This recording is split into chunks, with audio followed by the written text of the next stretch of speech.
بسم اللہ الرحمن الرحیم۔ کل نفس ذائقۃ الموت۔ میرے پیارے بھائیوں، ابھی فیمس سنگر جو تھی، بہت فیمس تھی بالی ووڈ کی دنیا میں، لتا منگیشکر۔ تو اب جب کوئی بالی ووڈ کا فیمس جو ایکٹر ہوتے ہیں، جو بالی ووڈ کے کہہ لیجیے ایک حصے دار ہوتے ہیں، جب ان کا انتقال ہو جاتا ہے تو ایک دم سے یوٹیوب پر خبریں چلنا شروع ہو جاتی ہے کہ بھائی اس کا انتقال ہو گیا، اس موت ہو گئی۔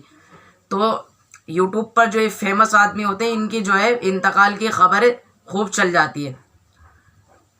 تو کچھ لوگ جو ہوتے ہیں وہ اب کوئی اپنے اسٹیٹس پہ لگانا شروع کر دیتا ہے، کوئی سیڈ ہوتا ہے، کوئی جو ہے کوئی ان سے پیار کرتا ہے، کوئی بہرحال یہ ایک الگ ٹاپک ہو جاتا ہے، لیکن یہ خبریں شروع ہو جاتی ہیں چلنا۔ لیکن ہمیں ان موت سے کیا سبق حاصل کرنا چاہیے، ہمیں کیا سوچنا چاہیے، کس بارے میں غور کرنا چاہیے؟ دیکھیے، میں بھی کئی جنازوں میں شامل ہوتا ہوں، اور میرا ذہن ایسا ہے کہ جب بھی میں مسجد میں نماز پڑھتا ہوں تو کبھی جنازے کا اعلان ہو جاتا ہے کہ بھئی جنازے کی نماز ہے، تو میں بہت چلا جاتا ہوں، میں فوراً دفنانے کے لیے بھی جاتا ہوں، دفنانے والے آدمیوں کے ساتھ بھی جاتا ہوں، مٹی بھی ڈال کے آتا ہوں۔ اب یہ بھی نہیں ہے کہ میں ہر بار ہی چلا جاتا ہوں، لیکن میں چلا جاتا ہوں۔ کبھی کبھار پڑھائی کی وجہ سے ہوتا ہے نا، پڑھائی بھی جانا، لیکن میں جاتا ہوں اور جنازے کی نماز بھی ادا کرتا ہوں، اور کرنا بھی چاہیے بھائی۔ تو یہ جو ہے جو یہ موتیں ہوتی ہیں، یہ موت جو ہوتی ہے، یہ ساری موتیں ہمارے لیے ایک عبرت ہے۔ یعنی ساری جو یہ انتقال ہوتے ہیں، فلاں کا ہو گیا، فلاں کا ہو گیا، تو یہ ہمارے لیے ایک عبرت ہوتی ہے کہ واقعی میں ایک دن آنے والا ہے جب ہمارا بھی انتقال ہوگا، ہمیں بھی غسل دیا جائے گا، ہمیں بھی دفنانے کے لیے لوگ جلدی سے کریں گے، بھائی دفناؤ۔ اب تو ایسا ہو رہا ہے جلدی سے کہ دفنانے کا سوچتے ہیں بس۔ تو یہی ہمیں بھی ایک دن آنا ہے کہ بھائی ہمیں بھی دفن ہونا ہے، جیسے اور لوگ دفن ہوتے ہیں، ہمیں بھی جو ہے اللہ کے سامنے جانا ہے، اللہ ہم سے جو ہے ہمارے گناہوں کے سوال ہوں گے، تو ہمارا بھی وہ وقت آئے گا، اور سب کا آنا ہے۔ کل نفس ذائقۃ الموت، جو میں نے آیت آپ کو پڑھ کے بتائی، ہر نفس کو موت کا مزہ چکھنا ہے۔ تو ہر نفس کو موت آنی ہے، جو دنیا میں آیا اس کو موت آ کر رہے گی۔ تو یہ جو فیمس جو ہوتے ہیں، ان کی ہمارے موت کی خبر آ جاتی ہے سامنے، اور جو فیمس نہیں ہوتے ان کی کہاں آتی ہے ہمارے پاس خبر؟ تو ان کی نہیں آتی، اور جو ہمارے جاننے والے ہوتے ہیں ان کی خبریں آ جاتی ہیں۔ تو ہمیں جو ہے کامیابی کیسے ملے گی؟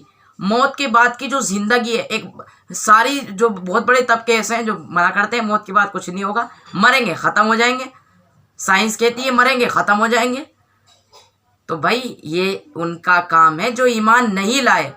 ایمان جو لایا ہے اللہ پہ، اس کے رسولوں پر، اس کی کتابوں پر، اس کے فرشتوں پر، آخرت کے دن پر، مرنے کے بعد اٹھائے جانے پر، جو ان چیزوں پر ایمان لایا ہے، تو پھر اس کو مرنے کے بعد یہ بھی پتا ہے کہ اس کو مرنے کے بعد اس کے ساتھ کیا ہوگا، نیک کام کرے گا تو کیا ہوگا، برے کام کرے گا تو کیا ہوگا۔ اور یاد رکھیے، کامیابی اسے ملے گی جو دنیا میں رہ کر اللہ کی فرما برداری کرے گا، نبی کی سنت پر چلے گا، نیک اعمال کرے گا، اعمال صالح کرے گا، وہی کامیاب ہوگا۔ جو بد اعمال کرے گا، بدعتوں میں جائے گا، گناہ کرے گا، کبیرہ گناہوں میں چلا جائے گا، پھر بس سمجھ لیجئے اس کو جہنم ملے گی۔ اللہ سب کی جہنم سے حفاظت فرمائے۔ تو ہمیں نیک اعمال کرنے، اتنے اللہ نے ہمیں یہ چند دن کی زندگی، بھائی آپ دیکھتے ہوں گے کہ سنتے ہوں گے کہ اب تو بھائی جو بیمار بھی نہیں ہے نا، پہلے تو یہ ہوتا ہے بھائی بیمار جو ہے ان کا انتقال ہوتا ہے، لیکن اب جو بیمار بھی نہیں ہے نا، صحت مند ہے، جوان جا رہے ہیں، بچے جا رہے ہیں، یوں ہی چلے جاتے ہیں، پتہ بھی نہیں چلتا، ٹھوکر لگی گر گئے مر گئے۔ یہ اللہ کا ذریعہ ہے۔ ابھی کی حال ہی کی بات ہے، میں ابھی آ رہا تھا کہیں سے، تو راستے میں سے تیسری چوتھی منزل سے ایک جوان لڑکی اوپر سے کود گئی۔ اب اللہ جانے وہ کودی ہے، اسے کسی نے گرایا ہے۔ میں تو یہی دعا کروں گا کہ اللہ، ابھی 2-3 دن پہلے کی بات ہے، میں تو یہی دعا کروں گا کہ اللہ اس کو زندگی بخشے، اللہ اس کی عمر میں خوب برکت عطا فرمائے، اللہ اس کو صحت دے دے، اللہ اس کو ٹھیک کر دے. میں تو اس کے لیے دعا کروں گا. مجھے نہیں پتا کہ بھائی گودی ہے نہیں گودی ہے، میں تو کسی کو کہہ نہیں سکتا نا، اللہ جانتے ہیں. تو بھائی ہو بھی سکتا ہے کسی نے گرایا ہو، اللہ جانے. تو اللہ جانتے ہیں، ہم نہیں جانتے، اللہ غیب کو جانتے ہیں. تو اللہ، میں تو دعا کروں گا. بیچاری بہت اس سے گری تھی. مجھے بہت کل سے ایسا ہی ذہن ہو رہا ہے جب سے دیکھ لیا. میں نے کبھی کسی کو دیکھا نہیں ہے میں نے اپنے سامنے، لیکن جب دیکھا کہ بھئی میرے سامنے گری ہے تیسری چوتھی منزل سے، تو تھوڑا ویسا ذہن ہو گیا. تو اسی لیے میں تو دعا کر رہا تھا. تو آپ بھی دعا کریے گا اس کے لیے، جو بھی تھی بیچاری. تو آپ بھی ان کے لیے دعا کریے گا. اور یہ جو موتیں ہوتی ہیں ان سے ہمیں عبرت لینی چاہیے کہ ایک دن ہمارا بھی بھائی نمبر آئے گا نا، ہم بھی مریں گے، ہم بھی انسان ہیں. اور کوئی بھی ہو بھائی، جاندار چیز کو تو موت آنی ہے نا. تو ہمیں نیک اعمال کرنے ہیں، اور کیونکہ موت کا کبھی نہیں پتا، کبھی بھی آ سکتی ہے. تو یہ جو اللہ نے ہمیں زندگی بخشی ہے، اس زندگی میں ہمیں نیک کام کرنے ہیں، اللہ کی فرمانبرداری کرنی ہے، نبی کی سنت پر عمل کرنا ہے، قرآن پر حدیث پر عمل کرنا ہے. پھر انشاءاللہ ہمیں کامیابی ملے گی، مرنے کے بعد بھی ملے گی، اور پھر قیامت کے دن بھی ملے گی. چلیے، السلام علیکم ورحمۃ اللہ وبرکاتہ. دنیا میں مرو تو نیک اعمال کر کے مرو، ورنہ کوئی فائدہ نہیں ہے. ایسے مرو گے کہ ذلت کی موت، شراب پی کر موت مرو گے یا گٹکا کھا کر موت مرو گے، ایسی چیزیں کر کر موت پاؤ گے تو کوئی فائدہ نہیں ہے.